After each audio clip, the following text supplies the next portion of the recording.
Hello students, I am Ramanan. In the video class 10 example 3.48 பார்க்க போறோம். இது exercise 3.15 க்கு முன்னாடி இருக்கு. Varshika drew 6 circles with different sizes. Draw the graph for the relationship between the diameter and the circumference of each circle as shown in the table and use it to find the circumference of a circle when the diameter is 6 cm. this நம்ம கிராஃப்ல இருந்து கண்டுபிடிக்க போற விஷயம். இந்த 6 cm இருக்கும்போது circumference என்ன அப்படிங்கறத நாம கிராஃப்ல இருந்து ஃபைண்ட் அவுட் பண்ண போறோம். இது நம்ம ஒரு விஷயம் நல்லாவே பார்க்கலாம். இந்த டேபிளேஷன் வந்து சம்லயே கொடுத்திருக்கிறதுனால இந்த வேல்யூஸ் ரைஸ் ஆக இந்த y ஓட வேல்யூ அதாவது circumference வேல்யூ ரைஸ் ஆகிட்டே இருக்கு. if x ஓட வேல்யூ இன்கிரீஸ் ஆக y ஓட வேல்யூ இன்கிரீஸ் ஆகிட்டே இருக்கு. so constantly we can say this is direct variation. இங்க டேபிளேஷனை பார்த்த உடனே இது முடிவு பண்ற விஷயம். சரி, what is the difference between diameter and circumference? diameterனா என்ன, circumferenceனா என்ன நமக்கு தெரியணும். இப்போ diameterன்றது ஒரு சர்க்கிளோட end to end இல்லையா, உங்களுக்கு தெரியும். ரேடியஸோட 2 times. diameter is nothing but 2 times of radius. Okay, அதுவே circumferenceோட ஃபார்முலா என்னன்னா 2πr. இந்த 2r எடுத்துட்டு நம்ம என்ன போடலாம், d ன்னு போடலாம் இல்லையா. அப்ப c is equal to pi d, அதான் அர்த்தம். அப்ப டயாமீட்டரோட நீங்க பையை மல்டிப்ளை பண்ண உங்களுக்கு ஒரு ஆன்சர் கிடைச்சிட்டே இருக்கும். ஃபார் எக்ஸாம்பிள் இதுல இருந்து ஒன்று நம்ம செக் பண்ணி பார்க்கலாம். இப்போ நான் இந்த 3 எடுத்திருக்கேன். டயாமீட்டரோட வேல்யூ வந்து 3. அப்ப சர்க்கம்ஃபரன்ஸ் என்னவா இருக்கும், இந்த பைக்கு வந்து நம்ம வேல்யூ என்ன போடலாம், 3.14 into 3. ஓகே, மல்டிப்ளை பண்ணும்போது 9.42, approximately 9.3. அப்ப டயாமீட்டரோட வேல்யூ அதிகமாக சர்க்கம்ஃபரன்ஸோட வேல்யூ அதிகமாகும். ஸோ இங்கே ப்ரொபோர்ஷனாலிட்டி கான்ஸ்டன்ட் அப்படிங்கிற ஒரு விஷயம் நல்லா கவனிங்க. நமக்கு தெரியும், இப்போ ஒரு முறையும் இப்போ இந்த டயாமீட்டர் அதிகமாச்சு அப்படின்னா, சப்போஸ் இதனுடைய டயாமீட்டர் 1, இதனுடைய டயாமீட்டர் 2, இதனுடைய டயாமீட்டர் 3, இதனுடைய டயாமீட்டர் 4 சென்டிமீட்டர்ஸ், இந்த டயாமீட்டர் வந்து 5 சென்டிமீட்டர், இந்த டயாமீட்டர் 6 சென்டிமீட்டர் அப்படின்னா இந்த பை டி இருக்கு இல்லையா, அதாவது circumference C is equal to 3.14 into 6.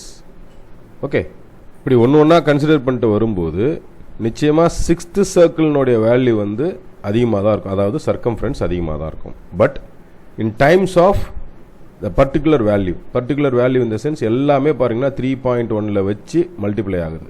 நான் இதை இன்னும் தெளிவாக சொல்கிறேனே. டைரக்ட் வேரியேஷனுக்கு y by x is equal to constant இல்லையா, k. இப்போ y ஓட வேல்யூ என்னவா இருக்கு, 3.1. ஓகே, y ஓட value 3.1 where x is equal to 1. அடுத்தது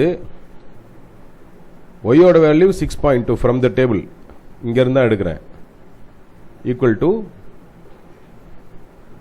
9.3 இருக்கு. அடுத்ததா இப்போ x ஓட வேல்யூ 3, அடுத்ததா 12.4 இருக்கு, x ஓட வேல்யூ 4. இப்போ நீங்க நல்லா கவனிச்சீங்கன்னா தெரியும், இந்த 3.1 நான் எப்படி எழுதலாம்னா 3.1 into 1 by 1. அடுத்தது இது 3.1 into 2 divided by 2. அதே போல 3.1 into 3 divided by 3 and 3.1 into 4 divided by 3. அடுத்ததா 3.1 into 5, சாரி இங்க 5. பார்த்தீங்கன்னா இந்த 3.1 அப்படிங்கிறது கான்ஸ்டண்டா வந்துகிட்டே இருக்கு. this is proportionality constant. மீதி எல்லாம் பாருங்க, அந்த 1/1 அப்படியே இருக்கும், 2/2 அப்படியே இருக்கும், 3/3 அப்படியே இருக்கும், 4/4 அப்படியே இருக்கும், 5/5 அப்படியே இருக்கும். இந்த கான்ஸ்டன்ட் மட்டும் தொடர்ச்சியா எல்லா 3.1 அப்படிங்கிற கான்ஸ்டன்ட் மட்டும் தொடர்ச்சியா எல்லா காம்பனன்ட்டோடையும் மல்டிப்ளை ஆயிருக்கும். So 3.1 is proportionality constant.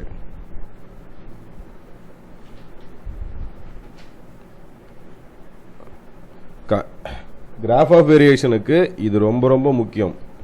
இதுவும் சம்மோட எண்டில் தனிப்பட்ட முறையில் ஏதாவது ஒரு கொஸ்டின் கேட்டிருப்பாங்க, இண்டிவிஜுவலாக ஏதாவது இந்த ரேடியஸ் இருக்குதும் போது என்ன, இந்த வேல்யூ இருக்கும்போது என்ன அப்படின் போது கன்க்ளூஷனில் அதாவது எல்லா வேலையும் முடிச்ச பிறகு கிராஃபை க்ளோஸ் பண்ணும்போது அது அந்த ஆன்சர் ப்ராப்பராக ஆன்சர் பண்ணிட்டு தான் க்ளோஸ் பண்ணணும். ஓகே, இப்போ நம்ம சம்மோடைய எக்ஸ்பிளனேஷன் தான் கொடுத்துருக்கோம். இந்த சம்மோடைய ஸ்டார்ட் பண்ணி சம் ஒர்க் அவுட் பண்ணுறதுலாம் ரொம்ப easy. If x increases and y is also increases, therefore this is direct variation. Variation எழுதின பிறகு ப்ரொபோர்ஷனாலிட்டி கான்ஸ்டன்ட் நீங்கள் எழுதிக்கலாம் நீங்கள். ஓகே, சம்லேயே நமக்கு வந்து வேல்யூஸ் கொடுத்துட்டதுனால நம்ம டைரெக்டாக பாயிண்ட்ஸுக்கு போயிடலாம். 1,3.1, 2,6.2, 3,9.3, 4,12.4, 5,15.5. ஓகே, அடுத்ததா ஸ்கேல் எழுதிக்கலாம். In x-axis 1 centimeter 1 unit. In y-axis 1 centimeter 1 unit.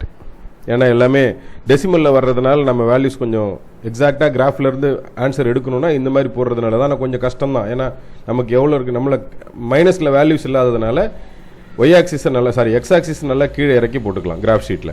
Okay, இப்போ ஃபர்ஸ்ட் பாயிண்ட் நம்ம எல்லாமே மார்க் பண்ணியாச்சு. X axis y axis mark பண்ணியாச்சு. பாயிண்ட்ஸ் மார்க் பண்ணிடலாம். இது ஒய் ஆக்சிஸ், இது எக்ஸ் ஆக்சிஸ். ஃபர்ஸ்ட் பாயிண்ட் 1,3.1, 1 இங்கே இருக்குது, 3.1 somewhere here இந்த இடத்துல. ஓகே, அடுத்ததா 2,6.2, 2 இங்கே இருக்குது, 6 இங்கே இருக்குது, 6.2. ஓகே, அடுத்ததா 3,9.3, 3யோட வேல்யூ 9.3, 3,9.3 somewhere here இங்கே 9க்கும் 10க்கும் இடையில. அடுத்ததா 4,12.4, 12.4 நியர் டு 12.5 கிட்ட வரும். அடுத்ததா 5,15.5, 15.5 எக்ஸாக்ட்லி 14க்கும் 15க்கும் இடையில, 15க்கும் 16க்கும் இடையில. ஓகே, பாயிண்ட்ஸ் மார்க் பண்ணிடலாம். இது வந்து 1,3.1, 2,6.2, 3,9.3, 4,12.4, 5,15.5. ஓகே, இப்போ நம்ம இந்த லைன் ஜாயின் பண்ண போகிறோம்.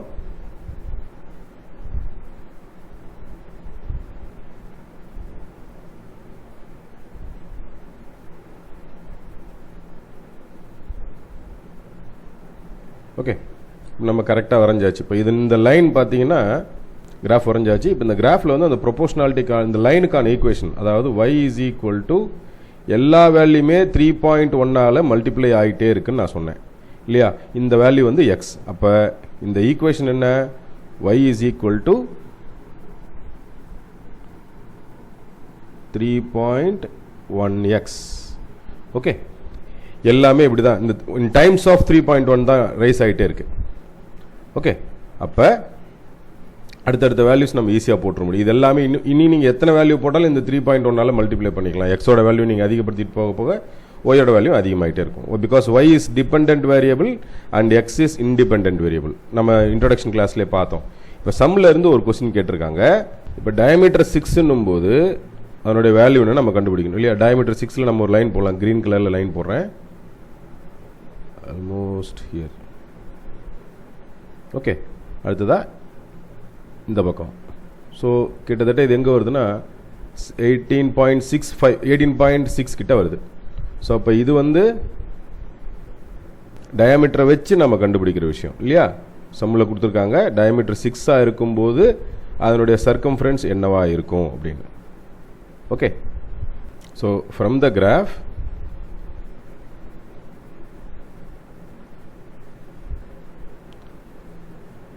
when D is equal to 6 centimeter, circumference C is equal to 18.6 centimeter.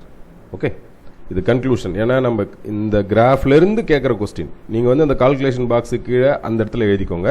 உங்களுக்கு புரியணுமேன்றதுக்காக இங்கேருந்து எழுதுறேன். அந்த ப்ரொபோஷனாலிட்டி கான்ஸ்டன்ட் இருக்கு இல்லையா, ப்ரொபோஷனாலிட்டி கான்ஸ்டன்ட் இஸ் 3.1. இது ரெண்டு முக்கியம். ஃபஸ்ட்டு இது எப்படி உருவாச்சு அப்படின்னது, ஃபைனலாக இதுலேருந்து நீங்கள் இந்த கிராஃப்லேருந்து என்ன தெரிஞ்சுக்கிட்டீங்க அப்படிங்கிறது. நான் நடத்தின இந்த சம் உங்களுக்கு ரொம்ப ஈஸியாக யூஸ்ஃபுல்லாக இருந்திருக்குன்னு நினைக்கிறேன் ஸ்டூடெண்ட்ஸ். தேங்க்யூ.